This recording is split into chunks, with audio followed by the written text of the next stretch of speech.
Bismillahirrahmanirrahim. Assalamualaikum warahmatullahi wabarakatuh.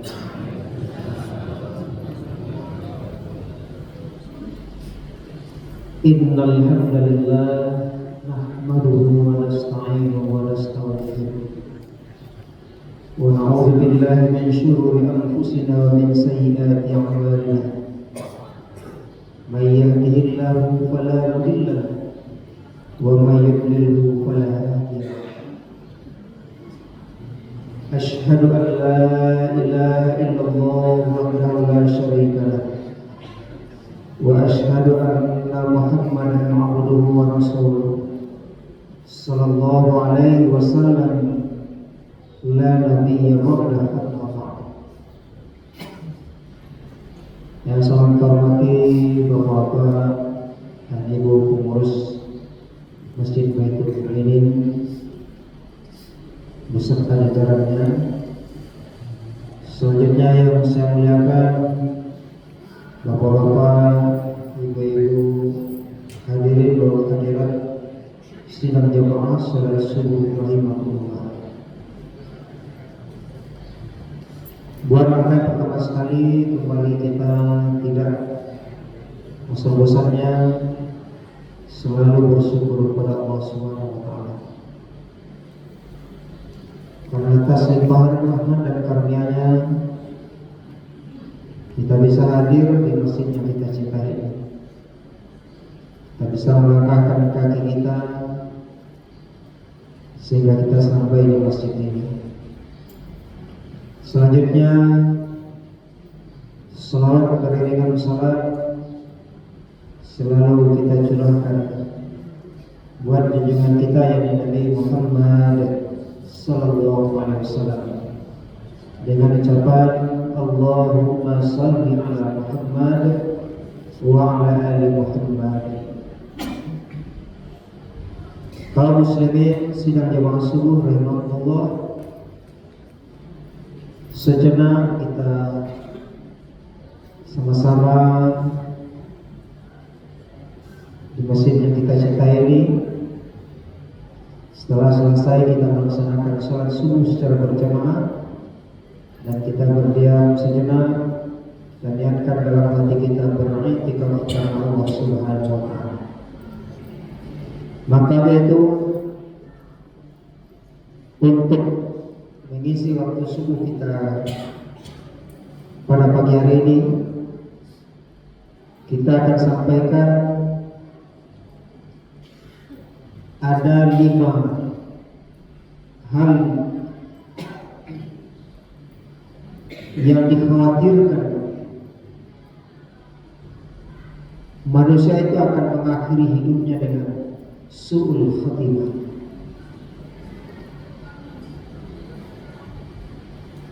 Bapak dan Ibu jemaah salat subuh berbahagia, Al-Allamah Said Abdullah bin Alawi Al-Hadad dalam kitabnya yang berjudul Sabilul Intikar wal Ittibar bima yaqulu bil insan wa yang qadli lahu min al-amal. Dijelaskan di situ bahwa ada 5 perbuatan yang akan mengakhiri kehidupan manusia itu dengan su'ul khotimah. Bapak dan Ibu jemaah salat subuh yang berbahagia, kita manusia sebagai insan yang diberikan titah oleh Allah Subhanahu wa taala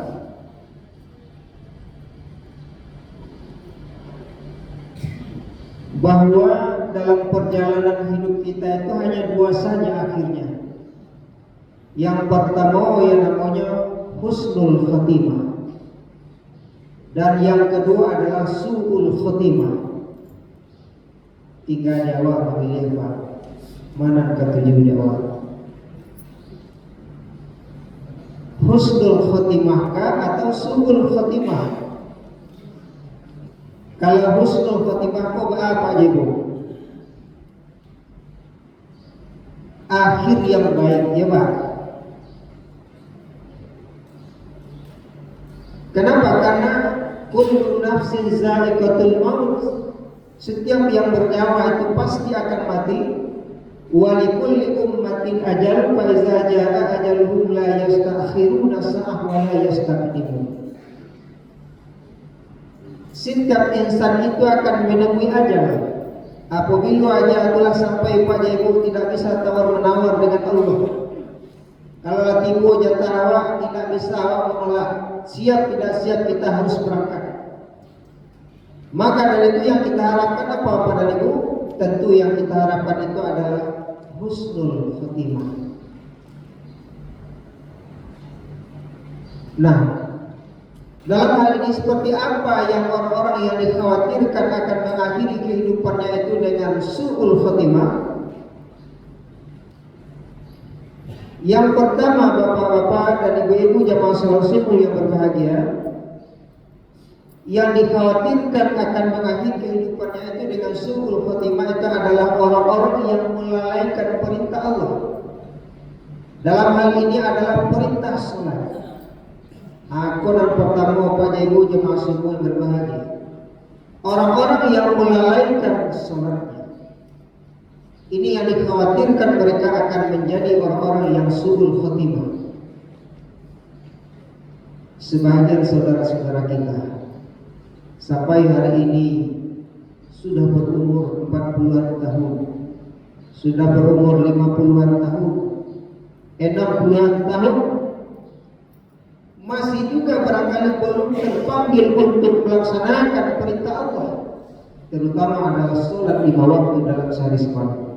Padahal kita tahu kaum muslimin sidang jamaah Jumat rahimahullah, sidang jamaah salat subuh rahimahullah, bahwa sholat adalah amalan yang paling utama yang akan diperiksa oleh Allah.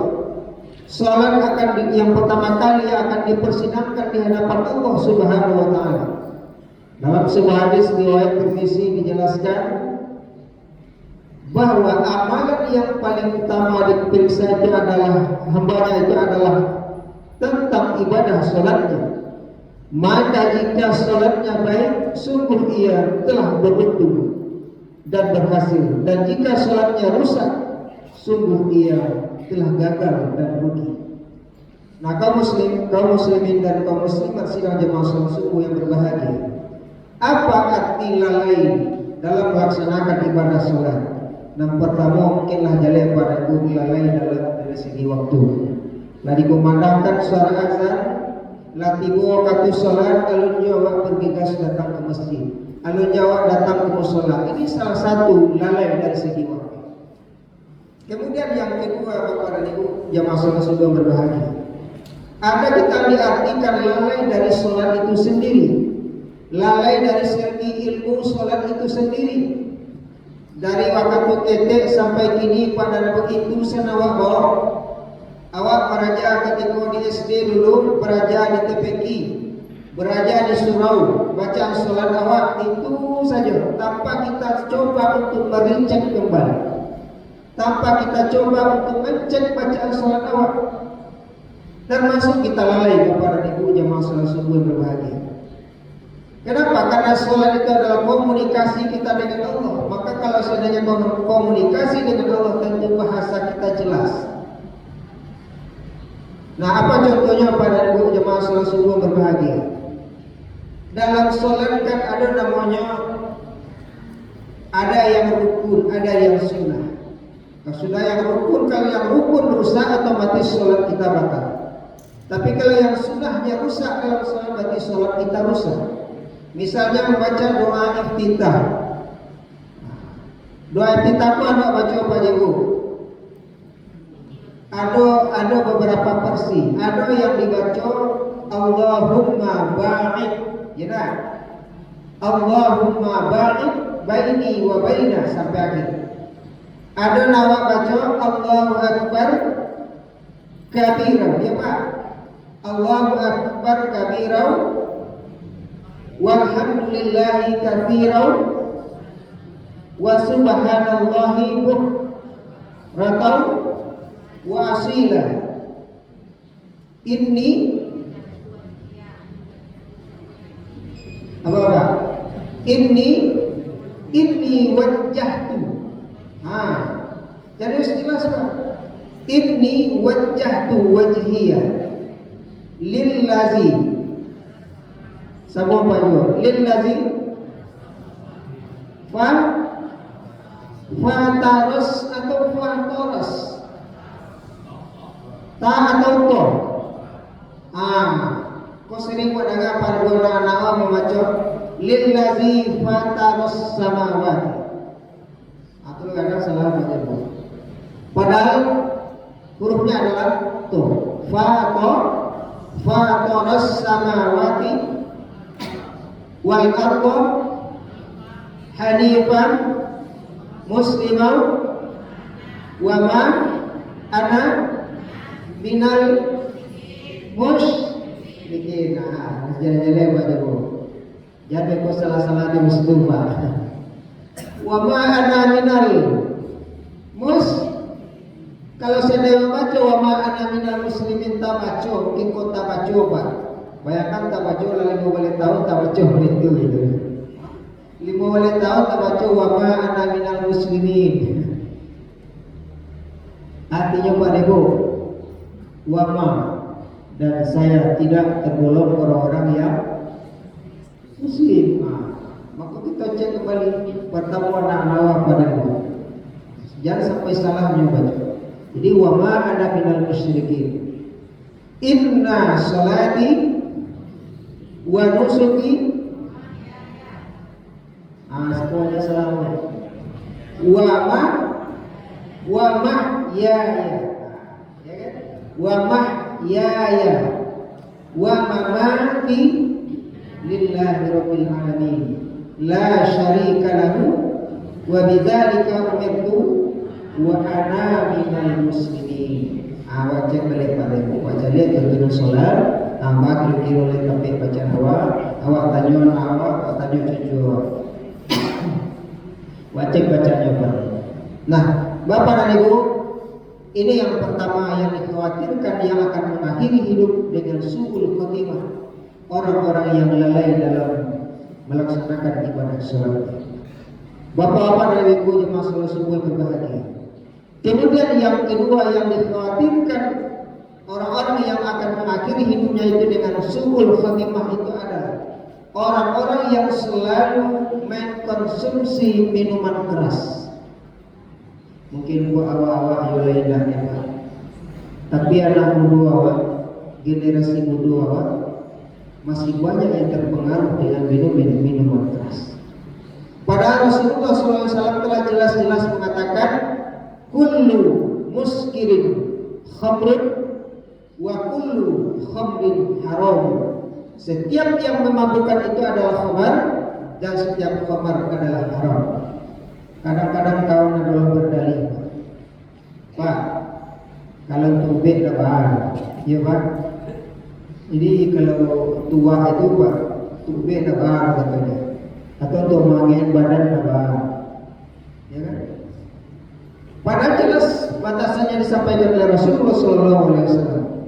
Tapi kalau tidak ada yang lain alternatif yang lain pada untuk tubik, contoh tubik bulu je kan.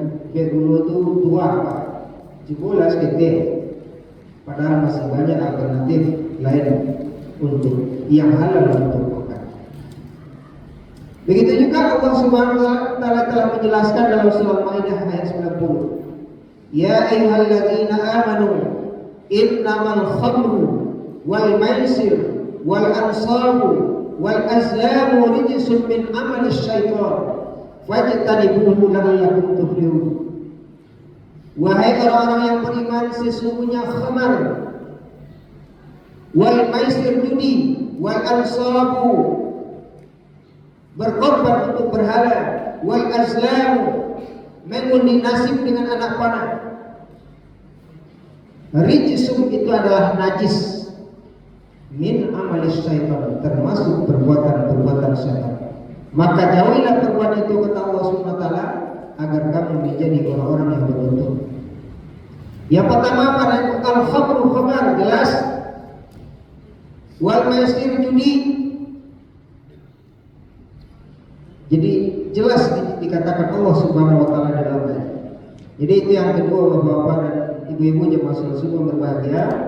Mari kita ingatkan anak generasi muda kita supaya mereka terhindar dari hal-hal yang bersifat minuman keras, narkoba dan sebagainya. Kemudian yang ketiga, yang dikhawatirkan akan mengakhiri hidupnya dengan suul khotimah itu adalah orang-orang yang durhaka kepada kedua orang tua.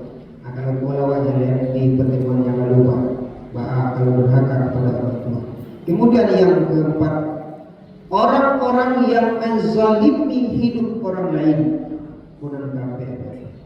Yang dikhawatirkan akan suul khotimah itu yang menzalimi kehidupan orang lain demi mencapai cita-citanya, demi mencapai tujuannya, rela korbankan orang lain.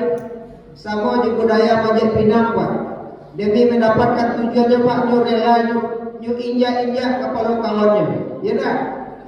Injak-injak kepala kawan demi mendapatkan sesuatu. Ini adalah budaya yang tidak sehat. Atau dalam sebuah perpolitikan di negara kita demi mencapai tujuan kita rela kita korbankan bahkan banyak demi mencapai tujuannya, dia korbankan jiwa manusia lain.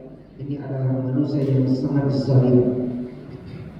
Kemudian yang terakhir, orang-orang yang dikhawatirkan mengakhiri hidupnya dengan suul khotimah itu adalah orang-orang yang selalu berbuat dosa tanpa bertobat kepada Allah Subhanahu wa taala. Bapak dan Ibu jemaah salat semua yang berbahagia, itu kira-kira yang dapat kita sampaikan. Semoga kita terhindar dari itu, dan yang kita harapkan itu adalah kita akhiri kehidupan kita itu menempuh gerbang kematian ke alam barzakh dengan husnul khotimah.